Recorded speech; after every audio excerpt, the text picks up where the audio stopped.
आइए बच्चों, आज हम दीर्घ आवर्त सारणी में दीर्घ आवर्त सारणी की विशेषताएं यानी characteristic of long periodic table के बारे में चर्चा करेंगे।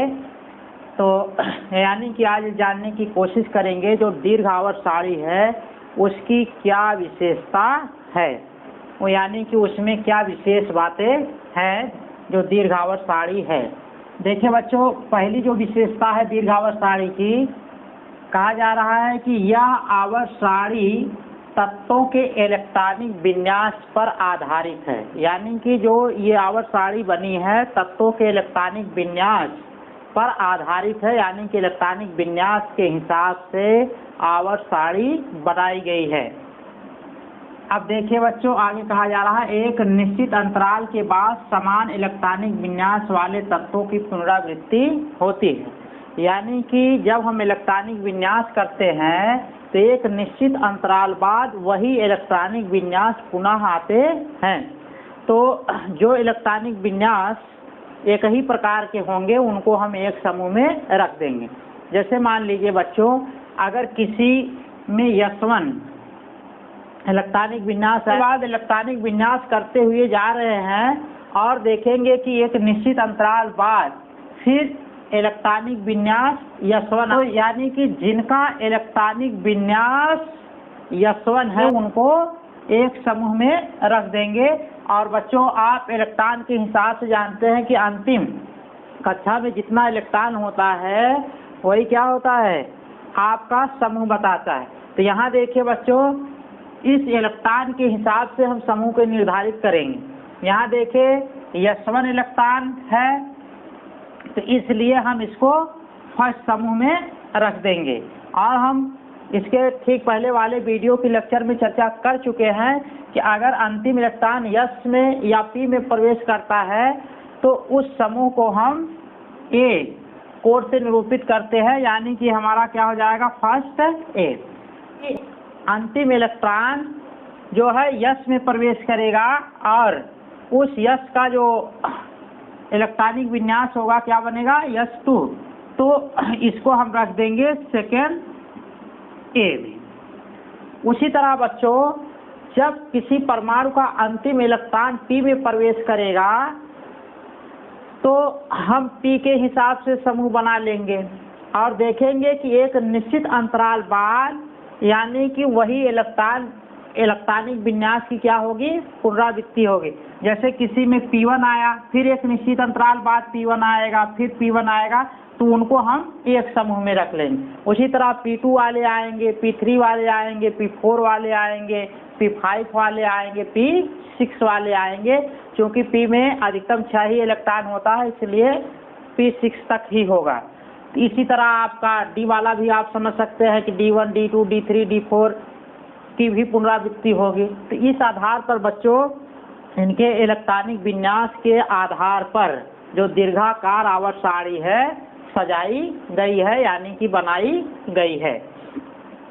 आगे कह रहे हैं समान इलेक्ट्रॉनिक विन्यास के कारण तत्वों के गुण समान होते, यानी कि अगर इलेक्ट्रॉनिक विन्यास उनके समान है तो उनके गुण क्या हैं, समान होते हैं। जब इलेक्ट्रॉनिक विन्यास समान होगा तो हम जानते हैं कि इलेक्ट्रॉनिक विन्यास समान है तो उनको एक समूह में रखेंगे और एक समूह में रखने का कारण यही है कि उनके गुणधर्म क्या होते हैं, समान होते हैं।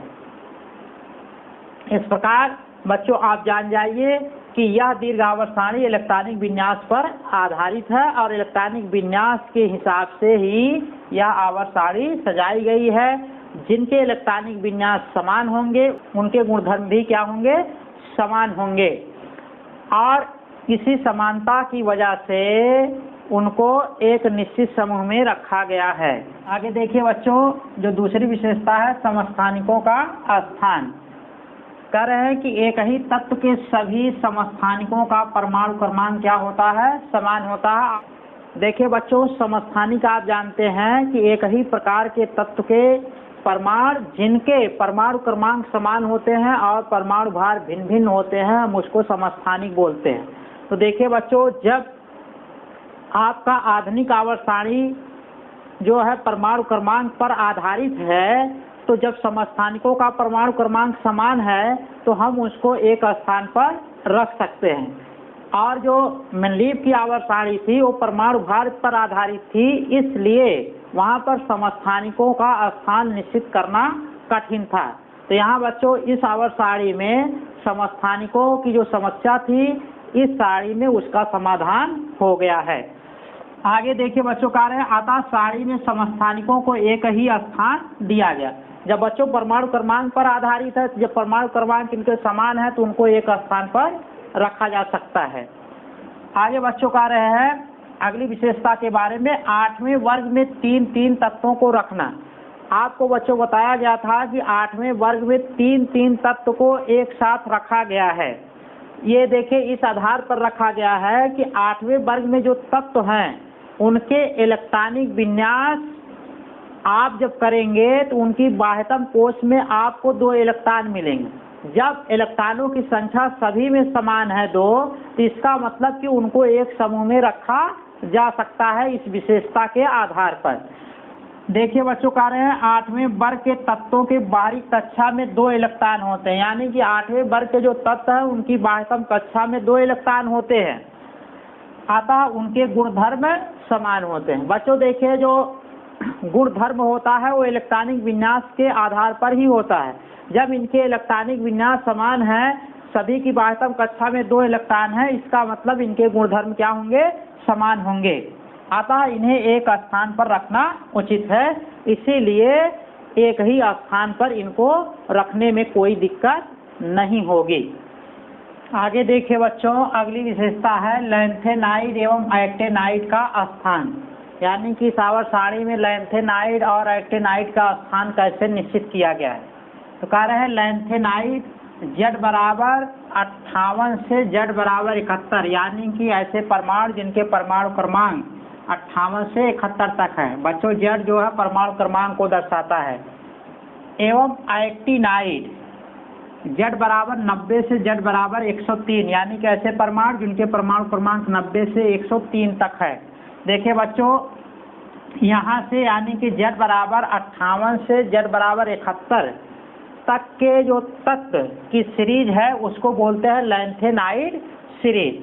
लैंथनम के आगे के जो तत्व है उसको लैंथेनाइड सीरीज कहते हैं। बच्चों लैंथनम का जो परमाणु क्रमांक होता है 57 के आगे के देखिए जो तत्व हैं उनको हम बोलेंगे लैंथेनाइड सीरीज के तत्व। एवं एक्टिनाइड, तो एक्टिनाइड जो बच्चों सीरीज बनेगी वो Z बराबर 90 से Z बराबर 103 तक के तत्वों के परमाणु को लेने के बाद बनता है। तो ये देखिए एक्टिनम के आगे के तत्व हैं। एक्टिनम का परमाणु क्रमांक बच्चों 89 होता है। 89 के आगे आपका जो 90 से लेकर 103 तक होगा ये आपके एक्टिनाइड सीरीज होंगे। को थर्ड बी में क्रमशः देखिए बच्चों जब इनका इलेक्ट्रॉनिक विन्यास करेंगे, जो थर्ड बी की संरचना है, इलेक्ट्रॉनिक विन्यास की संरचना है, ठीक वही संरचना यानी कि इनके तत्वों के परमाणुओं के इलेक्ट्रॉनिक विन्यास में मिलता है। इसलिए ये जो सीरीज है आपके दोनों लैंथेनाइड और एक्टेनाइड को, इनको सीधा सीधा थर्ड बी के समूह में रखा गया है। और जो आपका लैंथेनाइड सीरीज है वो 6ठे आवर्त में आएगा और जो एक्टिनाइड सीरीज होगा वो 7वें आवर्त में जाएगा। बच्चों आवर्त सारणी में यानी कि जो SPD ब्लॉक के हिसाब से आवर्त सारणी बनाई गई है, इसको यानी कि लैंथेनाइड और एक्टिनाइड सीरीज को रखने में कठिनाई हो रही थी, इसलिए इस आवर्त सारणी में भी इनको 2 आवर्तों में यानी कि 6ठे और 7वें आवर्तों के रूप में उनको बाहर रख दिया गया है। और बच्चों आप एक चीज़ आप ये जान जाइए कि जो यहाँ Z बराबर 58 से Z बराबर 71 और Z बराबर 90 से Z बराबर 103 परमाणु क्रमांक वाले तत्व हैं, इनका इलेक्ट्रॉनिक विन्यास करेंगे तो इनके अंतिम इलेक्ट्रॉन F उपकोष में जाते हैं। ये F ब्लॉक के तत्व कहलाते हैं। तो इस प्रकार हम कह सकते हैं कि जो F ब्लॉक के तत्व हैं उनको आवर्त सारणी से बाहर अलग 6ठे और 7वें आवर्त के रूप में बाहर रखा गया है। समान इलेक्ट्रॉनिक विन्यास के कारण इन तत्वों के गुणधर्म भी समान होते हैं, यानी कि आपके जो लैंथेनाइड और एक्टिनाइड सीरीज के तत्व हैं सभी के इलेक्ट्रॉनिक विन्यास क्या होते हैं, समान होते हैं, इसलिए उनके गुणधर्म भी समान होंगे, यानी कि इन दोनों सीरीज के, और इनके इलेक्ट्रॉनिक विन्यास ठीक थर्ड बी यानी कि डी ब्लॉक का जो थर्ड बी वाला समूह है उसी के गुण से इसकी क्या होगी, समानता होगी, इसलिए इसको थर्ड बी में रखा गया है।